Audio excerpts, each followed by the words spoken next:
कर लिए, आपने ये कर लिया, आपने प्रदोष कर लिया, आपने सोमवार कर लिया, आपने सारे अनुष्ठान कर लिए, बहुत सारे उपाय भी करे। तो महाराज शनिवार के दिन अगर शिव की आराधना करी जाए, शनिवार के दिन अगर शंकर को जल चढ़ाया जाए तो जिंदगी में व्यक्ति की। कल अमावस्या है, श्राद्ध पक्ष की अमावस्या के दिन पितृदोष के निवारण का सुंदर तरीका। अगर मान लो पितृ आपको कष्ट दे रहे हैं, पितृ आपको तकलीफ दे रहे हैं, कोई काम नहीं होने दे रहे हैं, या कहीं आपको ऐसा लगता है कि पितरों का दोष है, आपके घर में पितृ दोष है, आपको ऐसा महसूस होता है, तो नवरात्रि के पहले जो अमावस्या पड़ती है, चावल की कटोरी में एक कपूर का टुकड़ा रख दीजिए माता, छोटा सा, और कपूर का टुकड़ा रखकर उस कपूर को दरवाजे के बाहर कटोरी में ही, चावल रखी हुई कटोरी में ही उसको पितरों का स्मरण कर कर जला दीजिए। और जलाने के बाद उस चावल को कहीं भी किसी भी वृक्ष की छांव में पक्षियों के लिए डाल दीजिए। शिव महापुराण की कथा कहती है, कल अमावस्या है, श्राद्ध पक्ष की अमावस्या के दिन इनके यहाँ पितृदोष होता है, काल सर्प दोष होता है, वास्तु दोष होता है, तो उनको ज्यादा कुछ नहीं करना होना। महाराज एक बेल का फल लीजिए। क्या लेना है? बेल का फल, बेलपत्री का जो फल होता है उसको ले लो, उसके अंदर का जो गुर्दा होता है, अंदर का जो भाग होता है उसको निकाल दीजिए, और उस बेल के फल में आटा सेक कर उसमें शक्कर मिलाकर उसको उसके अंदर भर लीजिए। अमावस्या के दिन सुबह 10 बजे से पहले उस बेल फल में, जिसमें तुमने पंजेरी भरी है, आटा सेक कर भरा है शक्कर के साथ में, उसको अपने घर में घुमाने के बाद में जिसको काल सर्प दोष बताया है, पितृदोष बताया है, या वास्तु दोष का स्मरण बताया है, घर में सब दूर घुमाकर अपने परिवार का हाथ का स्पर्श कराकर पीपल के पेड़ के नीचे खड्डा खोदकर उस बेल पत्र के उस फल को दाब दीजिए, उस फल को उसमें दबा दीजिए। महाराज केवल एक अमावस्या करना रहता है, पितरों के दोष से मुक्ति मिलती है और हमारे घर के कार्य सफल होना प्रारंभ हो जाते हैं। अपने नज़दीक में तालाब, बावड़ी, कुआं, नदी जो भी हो, वहाँ पर जाकर दक्षिण की ओर देखकर एक दिया घी का जरूर लगाना, अपने पूर्वजों को विदा करना, घाट पर झोली पसार कर प्रणाम करना कि मेरे पितर मेरे घर में संपदा दें, वंश वृद्धि करें, लक्ष्मी दें। अपने नज़दीक में जो नदी हो, तालाब हो, बावड़ी हो, कुआं हो, उसके घाट पर एक दिया घी का जरूर लगाएं। श्राद्ध पक्ष की अमावस्या है, बड़े भाव से आप दीपदान भी करें। उसका फल क्या होता है ये समय पर मालूम पड़ता है। जब दुख की घड़ी आती है, तकलीफ की घड़ी आती है, तो हमारे पितर हमारे लिए खड़े रहते। अक्षत का मतलब जानते हो आप लोग? जम के तो बोलो।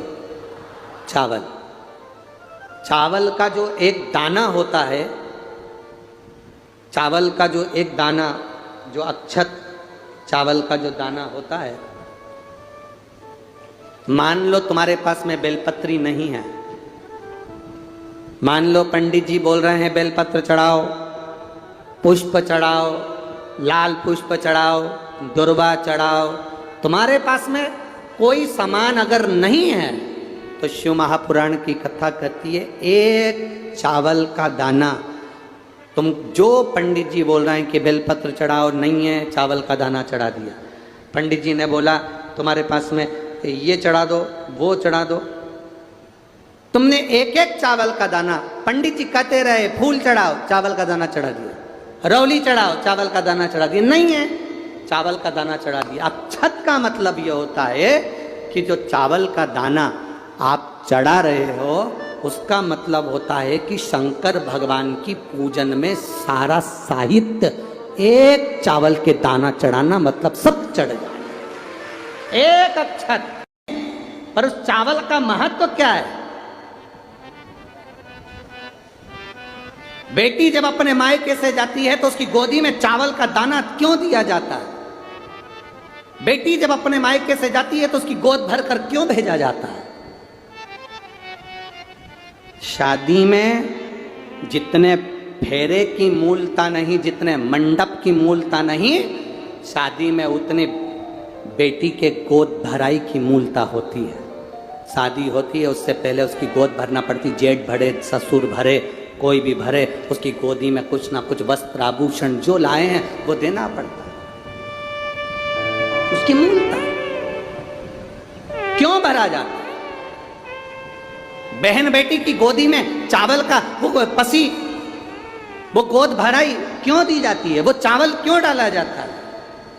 उसका केवल एक कारण है, मेरी बहन, मेरी बेटी जैसे अखंड सौभाग्य लेकर, मांग में सिंदूर भरकर, माथे पर बिंदी लगाकर तू मेरे घर पर आई है, ये चावल इसलिए दे रहे हैं कि तेरा अखंड सौभाग्य ऐसा ही बना रहे और तू ऐसी ही अखंड सौभाग्यवती होती है।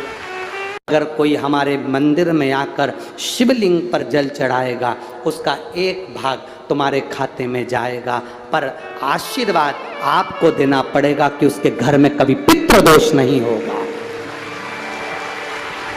उसके घर में कभी पितृदोष नहीं होगा, कभी आहु दोष, कभी वासुक दोष नहीं होगा, कभी उसके दरवाजे पर काल सर्प दोष नहीं होगा, कभी उसके दरवाजे पर दुख नहीं आएगा।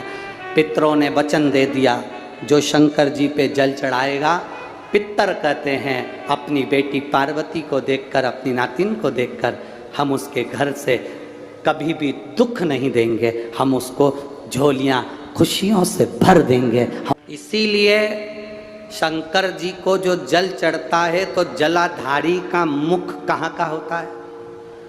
जम के बोलो, उत्तर की ओर होता है। जलाधारी का मुख कहाँ होता है?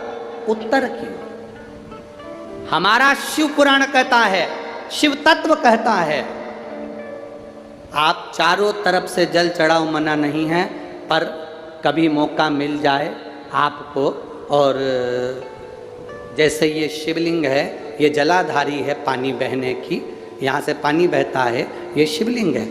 जब तुम्हें कोई बहुत ज़रूरी बात कहना हो, कभी कोई बहुत ज़रूरी है और तुम्हारे जीवन में बहुत ज़रूरी है वो बात कहना, तो तुम बाबा अगर नहीं सुन रहा हो तो जैसे ये जलाधारी में पानी इधर से बहता है, तुम इधर बैठो। कहाँ बैठोगी? इधर दक्षिण में। जलाधारी का मुंह कहाँ होता है? उत्तर में। आप यहाँ बैठो और यहाँ बैठकर बाबा की पूजन करो, यहाँ बैठकर जल चढ़ाओ। वो पानी यहाँ जब बहकर, तुम यहाँ बैठकर जब जल चढ़ाओगी, दक्षिण में बैठकर उत्तर की ओर मुंह कर कर जब जल चढ़ाओगी और उत्तर में ही पानी बहकर जाएगा, तो तुम्हारे को रिजल्ट जल्दी आएगा, ये निश्चित है। आपका फल आपको मिलेगा।